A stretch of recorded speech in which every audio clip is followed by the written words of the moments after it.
Hello बच्चों, मैं Ram Kumar Pandey English गुरु channel में आप सभी का स्वागत करता हूं। आज आपके सामने नया वीडियो लेके आए हैं जिसका नाम है future indefinite tense.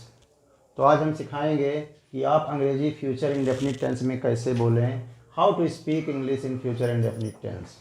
First of all you will have to recognise what is future indefinite tense. सबसे पहले आपको जानना होगा कि फ्यूचर इंडेफिनिट टेंस होता क्या है। बच्चों, क्रिया के अंत में हम गा गी गे लगा देते हैं तो फ्यूचर इंडेफिनिट टेंस हो जाता है। गा गी गे आना ही यही इसका प्रतीक है, सिंबल है फ्यूचर इंडेफिनिट टेंस का। अब हमने इसके लिए क्या किया है, शैल आता है इसमें और विल आता है, लेकिन शैल तब आएगा जब आई और वी होगा, और विल तब आएगा आई वी को छोड़ करके बाकी जो भी कुछ होगा उसके साथ विल आएगा। ही शी इट यू दे, किसी का नाम हो, चाहे नाम लड़की का हो चाहे लड़का का हो, किसी के नाम के सामने नाम के साथ में विल आएगा। आई वी के साथ शैल आता है। लेकिन एक चीज़ और जानना आवश्यक है, जहाँ फर्म डिटर्मिनेशन की हम बात करेंगे, दृढ़ निश्चयात्मकता की बात करेंगे, वहाँ जहाँ विल आता है वहाँ शैल आएगा, और जहाँ शैल आता है वहाँ विल आएगा। और दूसरी बात है थ्रेटनिंग, माने धमकी देना। जहाँ पे धमकी देने वाली बात आती है तो विल जहाँ पे आता है वहाँ पर शैल आएगा, और जहाँ पे शैल आता है वहाँ पे विल आएगा। ये चीज़ आपको, ये एक्सेप्शन है, आपको जानना होगा। मैंने फार्मूला भी लिखा है, वह जाएगा, सब्जेक्ट लिखेंगे, फिर विल या शैल जो भी अप्लाई होगा, फिर V1 लिखेंगे। अगर ऑब्जेक्ट है आपके पास तो ऑब्जेक्ट लिखेंगे, नहीं तो कोई बात नहीं। अब एक चीज़ मैं और बताऊंगा आपको, वह जाएगा ये तो मैंने छोटा लिखा है, लेकिन आप सबसे पहले पहचानोगे कैसे। चलो मैं आगे इनको बता दूं, फिर आगे बताता हूँ। कौन जाएगा, वह जाएगा, वह क्या है, सब्जेक्ट ही, और फिर विल लगाऊं या शैल लगाऊं, क्या लगाऊं बच्चों, ही के साथ विल लगाऊं या शैल लगाऊं। क्या लिखा है उसमें, विल लिखा है, तो मैं विल लगा रहा हूं, ही विल। फिर क्या लिखूं, V1, V1 क्या है, गो, ही विल गो। फिर दूसरा क्या है, सब्जेक्ट लिखा ही, फिर क्या लिखूं, विल लिखा, फिर क्या लिखूं, नॉट है तो नॉट लिखना होगा, ही विल नॉट गो। फिर बच्चों ये जो विल पहले आया है ये क्या के लिए आया है, क्या जब सेंटेंस शुरू करता है तो उसकी अंग्रेजी हेल्पिंग वर्ब ही हो जाती है, तो क्या वह जाएगा, इस क्या की अंग्रेजी क्या है, व्हाट नहीं होगी बल्कि विल होगी। तो विल के बाद क्या लिखेंगे, सब्जेक्ट लिखेंगे, ही हो जाएगा, फिर क्या लिखेंगे, V1 लिखेंगे, गो, विल ही गो। क्या हुआ, नहीं जाएगा, दूसरा रूल्स अप्लाई करिए, विल, फिर सब्जेक्ट ही, फिर निगेटिविटी नॉट, नॉट, फिर गो। फिर क्या है, ये क्वेश्चन वर्ड है। इस सेंटेंस में वह क्यों नहीं जाएगा, ये प्रश्नवाचक चिन्ह लगा तो किसके कारण, क्यों, क्यों आया, क्यों ने ही प्रश्नवाचक बनाया। तो first of all I would like to write the meaning of that word which makes the sentence interrogative, it should be known to you. यहाँ क्यों नहीं बनाया, क्योंकि अंग्रेजी हम क्या होती है, व्हाई। फिर क्या लिखेंगे, हेल्पिंग वर्ब विल, फिर क्या लिखेंगे, सब्जेक्ट ही, फिर क्या लिखेंगे, नॉट है तो नॉट लगाना होगा, नॉट। फिर क्या लिखेंगे, V1, V1 means go, why will he not go. फिर दूसरा, इसको प्रश्नवाचक किसने बनाया बच्चों, कब ने। कब की अंग्रेजी पहले लिखो, क्या होती है, व्हेन। फिर क्या लिखेंगे, helping verb when will he go. वो कब जाएगा, वो कैसे जाएगा, कैसे की अंग्रेजी क्या होती है, हाउ विल ही गो। वो कहाँ जाएगा, कहाँ की अंग्रेजी क्या होती है, वेयर विल ही गो। इस प्रकार 1 2 3 4 5 6 7 8 सेंटेंस बने एक वर्ब पर, एक वर्ब पर 8 बने, और भी बन सकते हैं। तो आप ऐसे बनाइएगा, ये रूल फॉलो करिएगा। मैं आपको एक नई चीज़ सिखाने जा रहा हूँ, अंग्रेजी बोलें कैसे। तो जब हम स्वयं से बात करेंगे तो अंग्रेजी बोलना हम सीख जाएंगे। जैसे मैं आप बात करता हूँ, मैं पढ़ाता हूँ, कौन पढ़ाता है, तो पढ़ाना आपका वर्ब हुआ, वर्ब से क्वेश्चन पूछो हु लगा करके, हु का मतलब कौन पढ़ाता है, कौन पढ़ाता है, तो जवाब जो भी जवाब मिलेगा वो सब्जेक्ट होगा।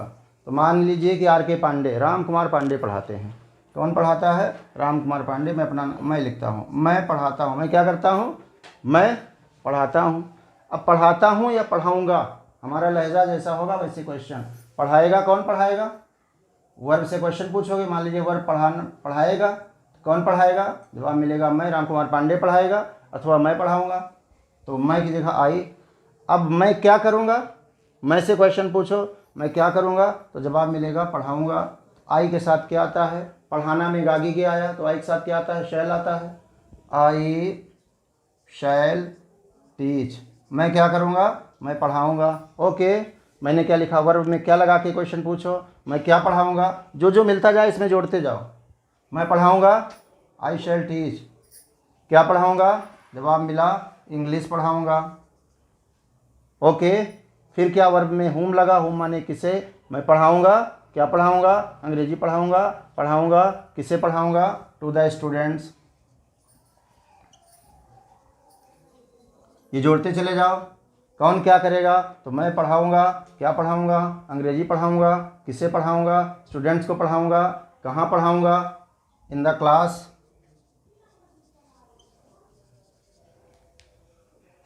इन द क्लास, मैं टाइम को ले लेता हूँ। कब पढ़ाऊँगा इसको छोड़ दे रहा हूँ बच्चों, इसको भी बाद में ले लेंगे। मैं कहाँ पढ़ाऊँगा? क्लास में पढ़ाऊँगा। कब पढ़ाऊँगा? एट 4 o'clock, एट 2 o'clock,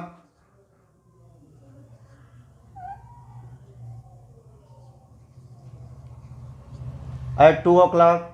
कब पढ़ाऊँगा? कैसे पढ़ाऊँगा? कैसे मैनर हो गया, कैसे से? तो बाय यूजिंग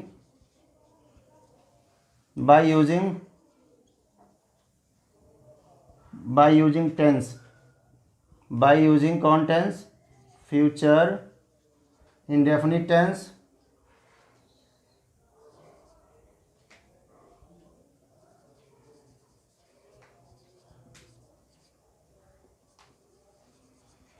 क्यों पढ़ाऊँगा? क्यों में आपको रीज़न बताना होगा। टू गिव देम नॉलेज, उनको नॉलेज देने के लिए। कौन सा knowledge? To give them knowledge of speaking. To give them knowledge, क्या ना, कौन सा knowledge? How to speak English. मैंने शुरू बच्चों यहाँ से किया था, समाप्त यहाँ पे किया। मैं और भी फुल स्टॉप नहीं लग सकता, और भी जोड़ता चला जा सकता हूँ। जोड़ दूंगा, मैं जोड़ सकता हूँ। ऐसे आप भी जोड़ सकते हो। whenever you are getting sentence, definitely you will have to also ask question by using who does what, such type of question. If you are asking, definitely you will get answer. That answer, the stuff whatever you are getting, that stuff will be also applied, and then you will be able to speak fluently English. It should be known to you. तो आपको जानना होगा कि जब भी कोई sentence पाओ, मैं खाता हूँ, मैं खाऊंगा। कौन क्या करेगा? तो मैं खाऊंगा। आई शैल ईट। खाओगे, क्या खाओगे? रोटी खाएंगे। आई शैल ईट ब्रेड या चपातीज। कब खाओगे? Early in the morning. कितने बजे? Eight 7 o'clock। कहाँ खाओगे? डाइनिंग रूम में। इन डाइनिंग रूम, किसके साथ? With my family. क्यों खाओगे? To quench up my belly, to quench my belly, भरण पोषण करने के लिए। और क्यों खाओगे? And eat for getting the requirement of body, so that my body become flexible and healthy. तो तमाम सारे बात करने से ही बात बनती है। हम जितना अपने आप से बतियाएंगे उतना हम। मैं नहाऊंगा। Oil take bath. कहाँ नहाएंगे? In bathroom. किसके साथ? With the help of water and soap. तो थोड़ा थोड़ा सेंटेंस आप बढ़ाइएगा। मैंने शुरू कहाँ से किया था? मैं पढ़ाऊँगा, आई शैल टीच। क्या पढ़ाऊँगा? अंग्रेजी। किसे पढ़ाऊँगा? स्टूडेंट्स को पढ़ाऊँगा। कहाँ पढ़ाऊँगा? क्लास में पढ़ाऊँगा। कब पढ़ाऊँगा? इतने बजे पढ़ाऊँगा। कैसे पढ़ाऊँगा? By using future indefinite tense. Okay, manner हुआ। क्यों पढ़ाऊँगा? अब मैं रीज़न बताना जा रहा हूँ। To give them knowledge. कौन सा knowledge? How to speak English. Okay, तो इस तरह आप अंग्रेजी बोल सकते हैं बच्चों। ये एक एक टेंस मैं आपको कंप्लीट कराऊंगा धीरे धीरे। मैं अपना अगला वीडियो आपको प्रेजेंट कंटिन्यूअस के रूप में डालूंगा। आप उसको भी देखिएगा, इसको देखिएगा, इसको सब्सक्राइब करिएगा, लाइक करिएगा।